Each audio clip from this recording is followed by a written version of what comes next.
오늘 함께 보실 말씀은 다니엘 1장입니다. 다니엘 1장 8절과 9절 말씀입니다.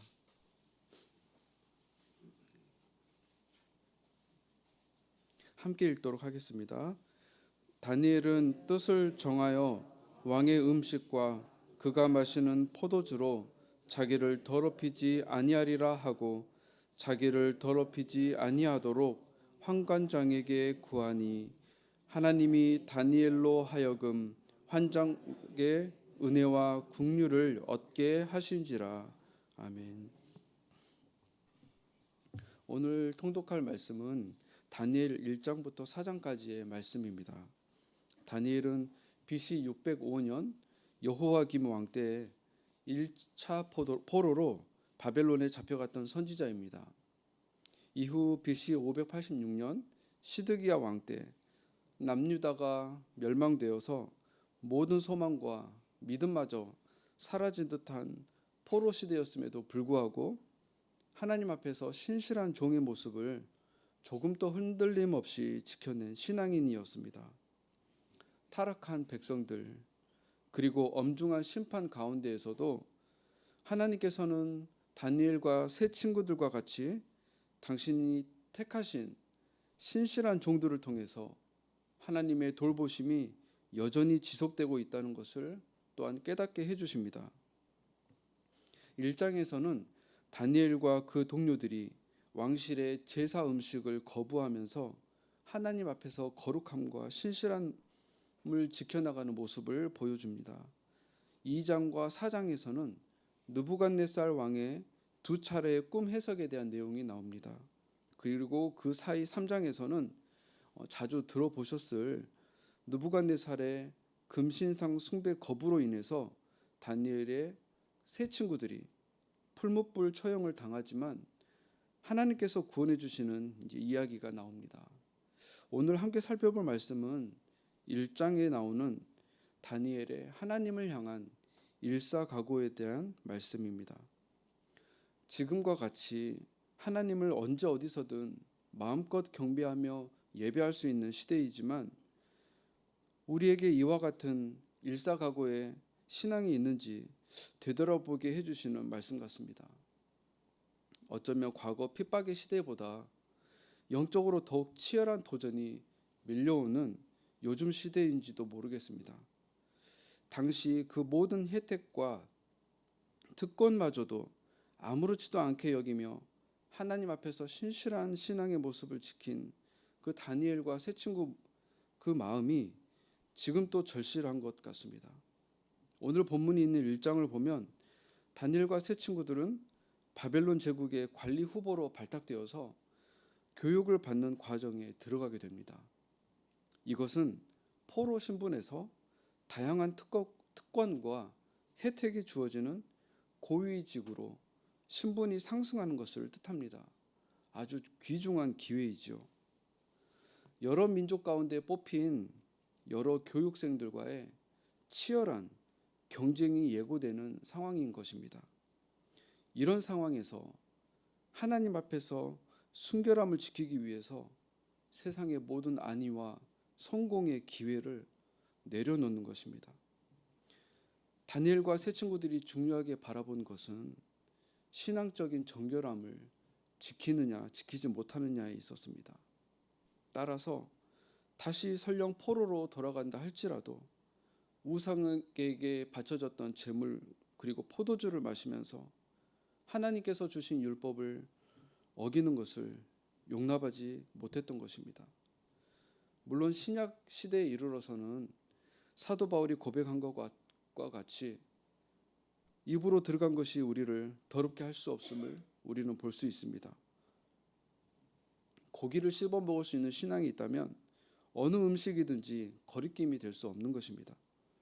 그러나 그 먹는 행위가 믿음이 연약한 자에게는 마치 우상 숭배를 조금이라도 옹호하는 것처럼 비춰져서 시험거리가 된다면 사도 바울은 자신의 일평생 동안 고기를 먹지 않겠다고 고백하였습니다. 그만큼 우상 숭배의 죄악이 들어오는 것을 경계하고 또한 우리 모두의 신앙의 성숙과 성장을 바랐던 것입니다. 오늘 본문은 구약 시대로서 레위기의 음식법을 따르고 있습니다. 바벨론이라는 그 우상 숭배의 음식은 아마 피를 완전히 제거하지 않았던 그런 하나님의 율법을 어긋난 음식으로 학자들은 보고 있습니다.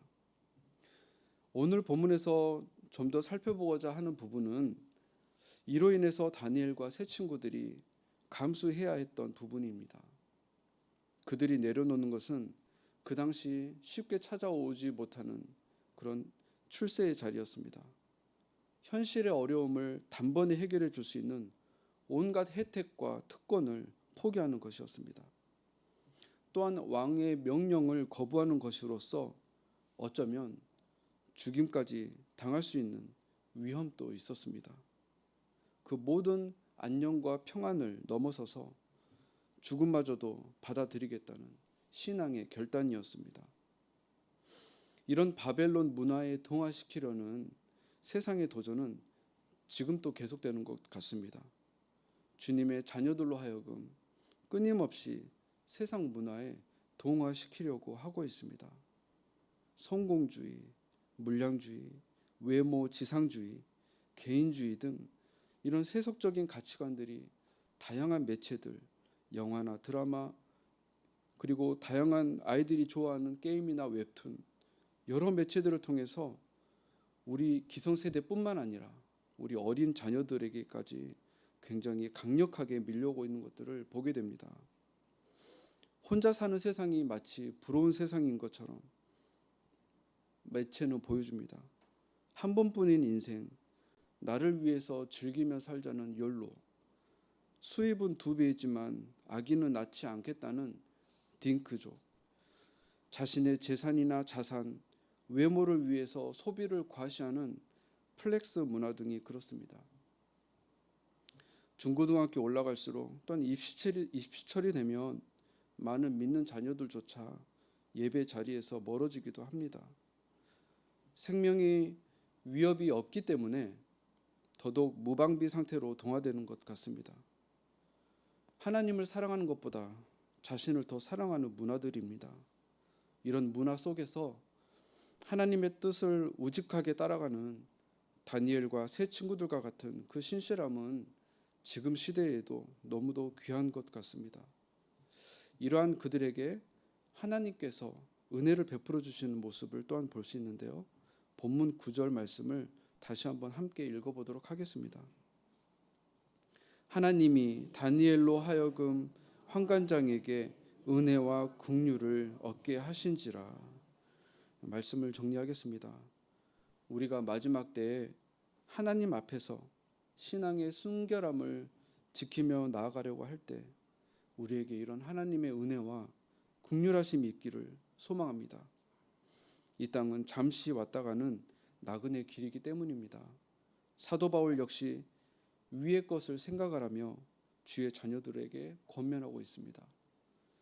우리가 속한 곳은 이 땅이 아니라 영원한 하나님의 나라이기 때문입니다. 주를 향한 믿음과 신실함을 위협하는 그 어떠한 모습도 우리가 내려놓아야 할 것이 있다면 과감히 내려놓을 수 있는 그 믿음과 결단이 있기를 소망합니다. 이럴 때 우리에게 너무도 필요한 것은 하나님의 긍휼하심과 보호하심을 간구하는 겸손한 마음인 것 같습니다. 오직 은혜만이 우리에게 참 위로와 소망이 되기 때문입니다. 이런 마음의 결단, 그리고 주님이 베풀어 주시는 긍휼 가운데 주님을 더욱 인격적으로 만나며 우리의 믿음이 더욱 견고해지는 이 놀라운 하나님의 섭리가 저와 모든 성도님들 그리고 우리들의 자녀들의 삶 가운데 충만히 임하시길 간절히 소망합니다. 기도하겠습니다.